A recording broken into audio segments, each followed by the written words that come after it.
La mission Assemblée glorieuse du Saint-Esprit, en abrégé Majesté de Boaké, a célébré un culte glorieux ce dernier dimanche du mois de janvier 2020. Le caractère particulier de ce culte a été le lavement des pieds, un acte purement prophétique avant un enseignement biblique sur le pardon.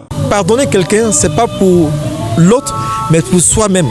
Donc quand on pardonne personne, on a cette grâce de rentrer dans la présence du Seigneur. Mais un rancunier de nos jours a du mal à s'en sortir. Donc ce matin, c'était d'exhorter le peuple.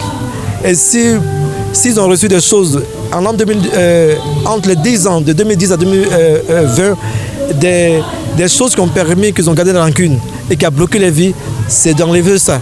Ce message du prophète Adama Bangoura a été une véritable orientation spirituelle pour les fidèles de la Majesté. Aujourd'hui, on a compris que aider son prochain, ça doit faire partie de notre vie. Si on veut que Dieu fasse quelque chose de nos vies, on doit tout d'abord pardonner, ça c'est avoir le cœur libéré et puis aider son prochain. Comme tous les jours, notre Père nous donne des messages vraiment qui font bien à notre âme, des messages vraiment qui amènent à réfléchir, qui amènent chacun à véritablement chercher Dieu.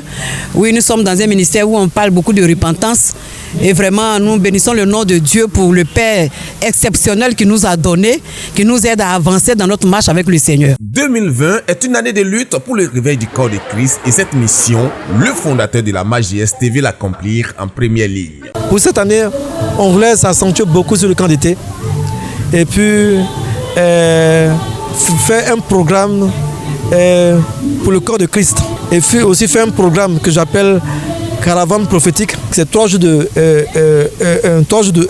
programme va permettre aux prophètes de rappeler à la population que on attend le réveil. S'il faut un réveil quelque part, il faut une véritable repentance. Ce dimanche 26 janvier 2020 a aussi été une occasion pour les femmes de cette église de faire des prières en faveur de la Côte d'Ivoire. Mes vœux de cette année pour vraiment la population de Boaké et la population de la Côte d'Ivoire, mon très cher beau pays, c'est des vœux de bonheur, de paix surtout, de paix.